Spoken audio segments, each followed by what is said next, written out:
أعوذ بالله من الشيطان الرجيم. بسم الله الرحمن الرحيم.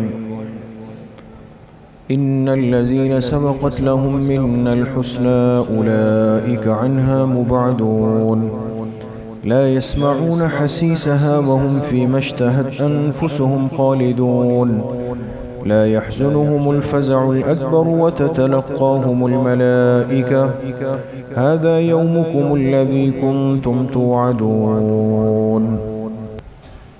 صدق اللہ العظیم. یہ سورۃ الانبیاء کی آیت نمبر 101 سے 103 تک 3 آیتیں آپ حضرات کے سامنے پڑھی گئی.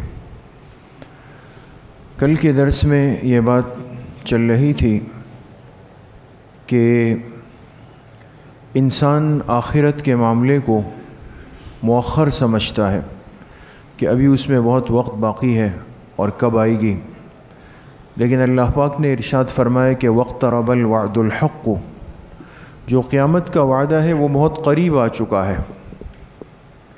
اور بہت سخت معاملہ ہے، اور جب واقع ہوگا تو جو مجرم ہے، منکر ہے، کافر ہے، اس وقت ان کو احساس ہوگا اور وہ اعتراف کریں گے کہ ہم نے تو اپنی ساری زندگی غفلت کے اندر گزار دی.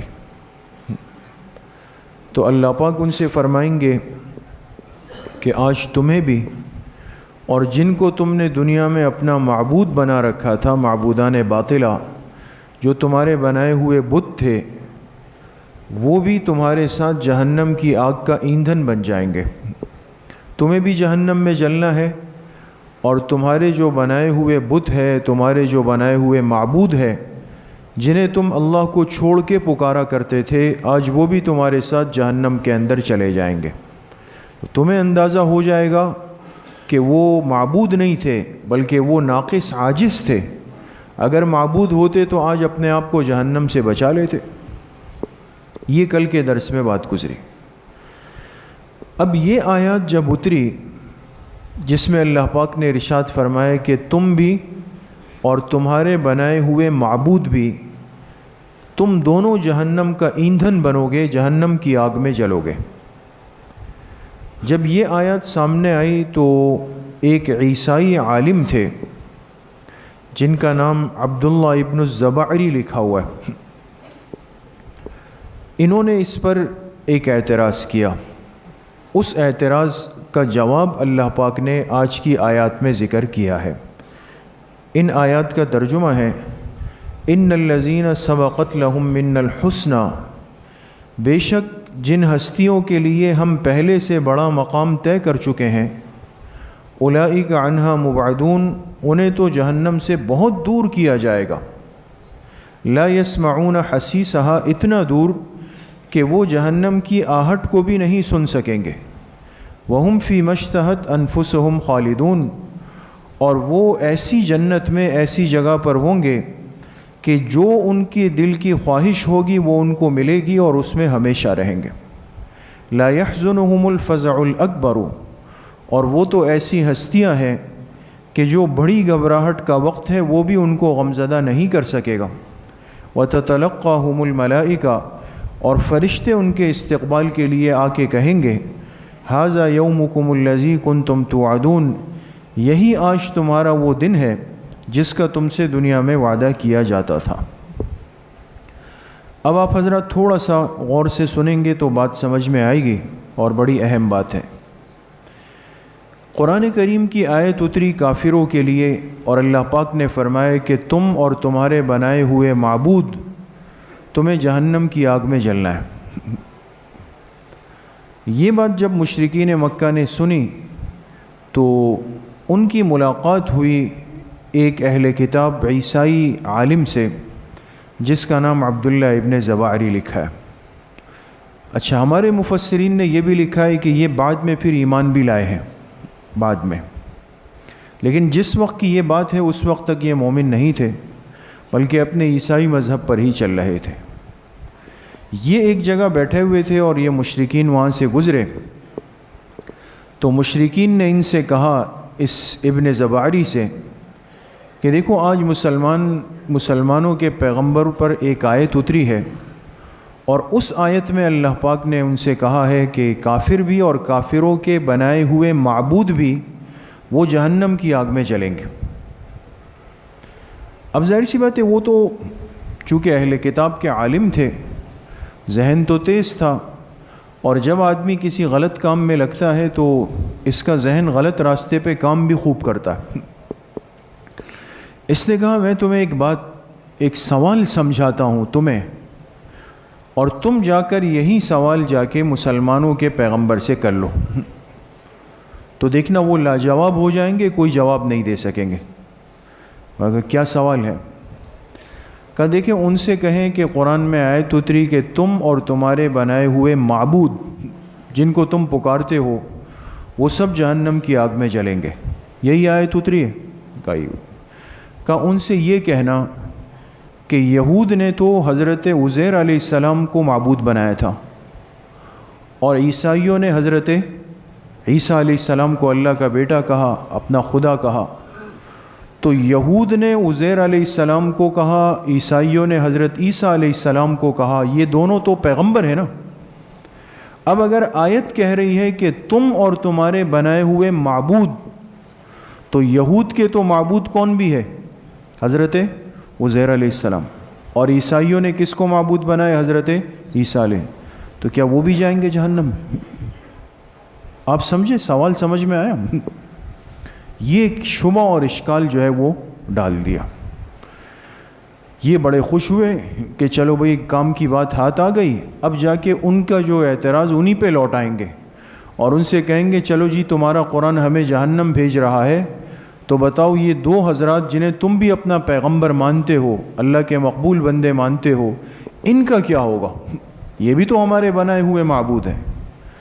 تو یہ اعتراض لے کر جب یہ گئے حضور علیہ السلام کے سامنے ذکر کیا، تو اس موقع پر اللہ پاک نے یہ آیات اتاری اور اس بات کی وضاحت فرمائی کہ تمہارے بنائے ہوئے معبودوں سے مراد وہ محترم لوگ نہیں ہیں جو اللہ پاک کی وحدانیت کو قبول کرتے ہیں، بلکہ اس سے مراد وہ بت ہیں پتھر اور مٹی کے بنائے ہوئے جنہیں تم اپنے ہاتھ سے بنا کے اپنا معبود بنا لیتے ہو۔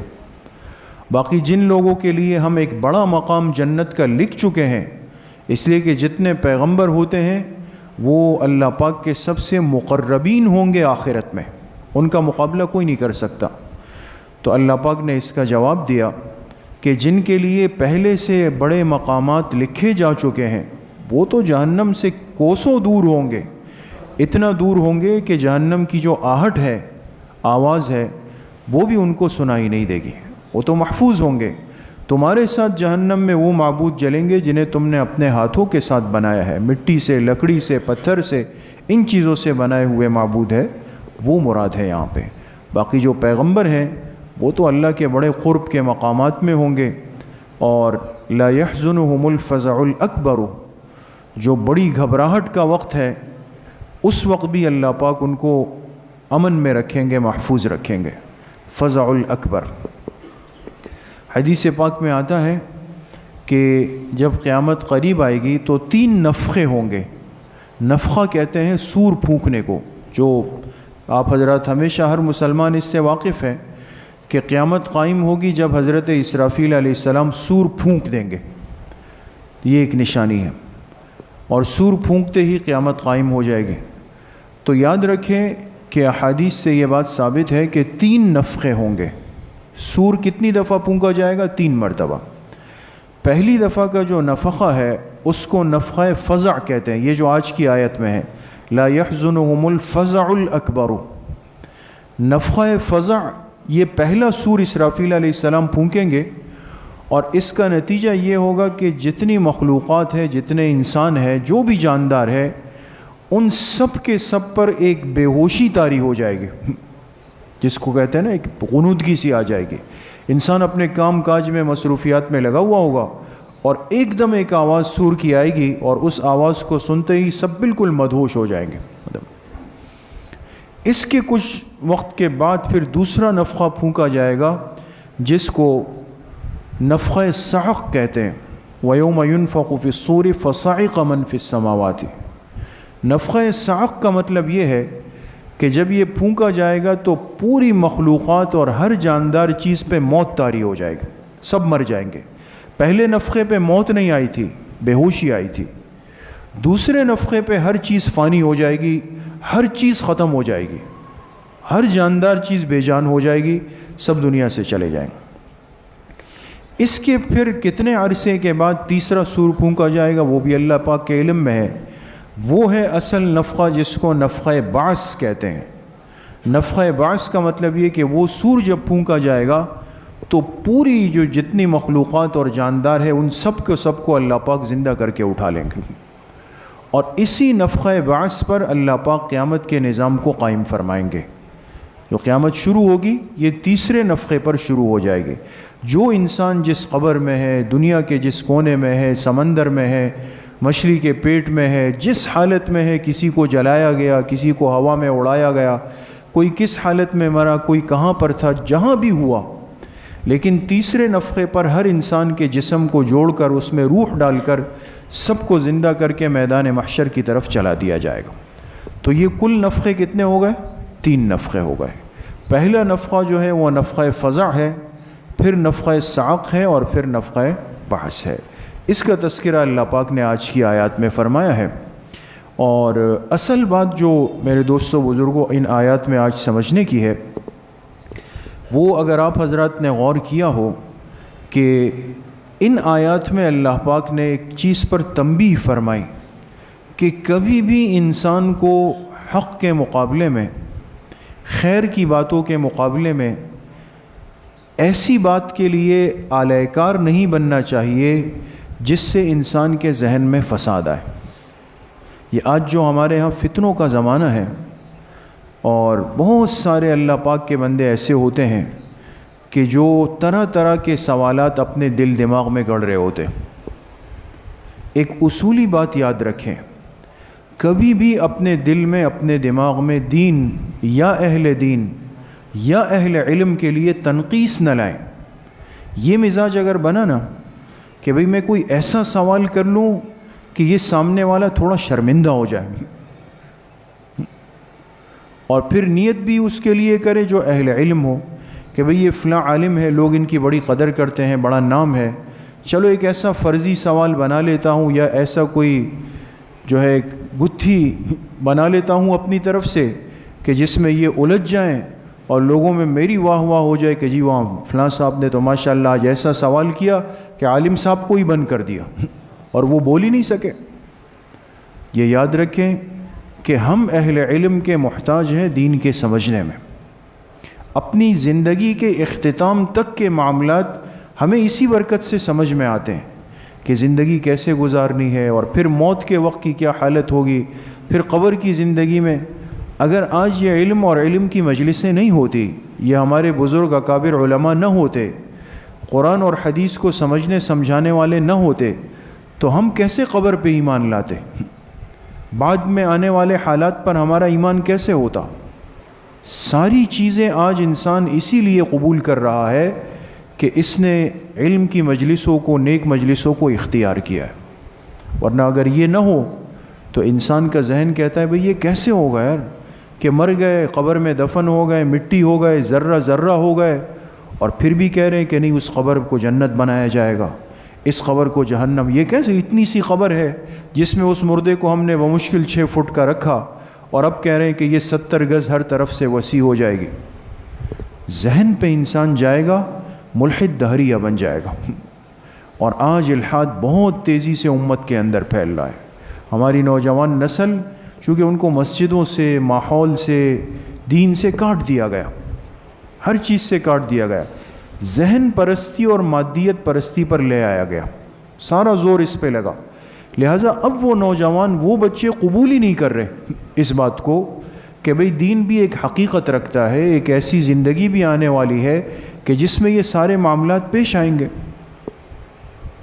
تو یہ ساری برکتیں، اور ہمیں اس پر اللہ پاک کا کروڑہ شکر ادا کرنا چاہیے کہ فتنوں کے اس دور میں ہمارا ایمان اگر محفوظ ہے اور ہم صحیح رخ پہ زندگی گزار رہے ہیں، ہمارا آخرت پر ایمان ہے، مرنے کے بعد اٹھنے پر ایمان ہے، ایک ایک عمل کے تلنے پر ایمان ہے، حوض کوثر پہ ایمان ہے، پل صراط پر ایمان ہے، جناب نبی کریم صلی اللہ علیہ وسلم کی شفاعت پر ایمان ہے، پھر جنت جہنم پر ایمان ہے، تو یہ سب تو اسی قرآن اور حدیث کی برکت سے، اس کے بغیر تو کچھ نہیں تھا۔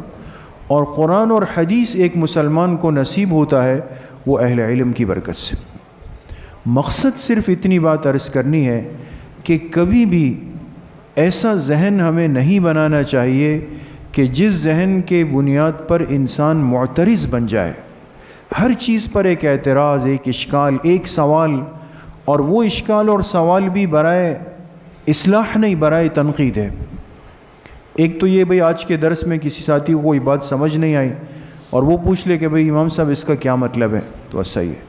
اور ایک یہ کہ ذہن میں بات بٹھا لی کہ یار یہ چیز ہے، یہاں ذرا امام صاحب کو آج پھنساتا ہوں اور ان سے کہتا ہوں یہ ترجمہ آپ نے ایسا کیا، یہ تو فلاں جگہ پہ ایسا ہے اور یہ ایسا ہے اور یہ ایسا ہے۔ تو دو چیزوں میں زمین آسمان کا فرق ہوتا ہے۔ جب انسان سائل بنتا ہے برائے اصلاح، یہ بہت خیر کی طرف چلا جاتا ہے، اور جب انسان سائل بنتا ہے برائے ناقد کہ اس لیے سوال کر رہا ہوں کہ ایک تنقید ہو جائے، ایک چوٹ لگ جائے، یہ تھوڑا پھنس جائے میری باتوں کے اندر، اس کے گرنے کا عمل شروع ہو جاتا ہے۔ تو اس لیے قرآن کریم نے تنبیہ فرمائی اس شخص پر جس نے مشرکین کو ایک سوال سمجھا کے بھیجا کہ بھئی جاؤ اور ان کے پیغمبر سے یہ سوال کر لو، تو اللہ پاک نے فوراً قرآن کریم کی آیات اتار دی اور اس پر رد کر لیا۔ اللہ پاک مجھے بھی آپ سب کو صحیح عمل کی توفیق نصیب فرمائے۔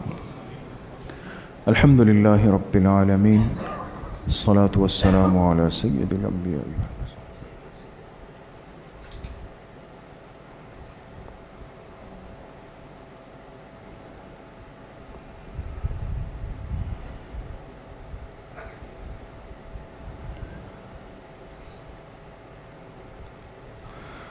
وصلی اللہ وسلم علی نبینا محمد وآلہ واصحابہ اجمعین برحمتک یا ارحم الراحمین۔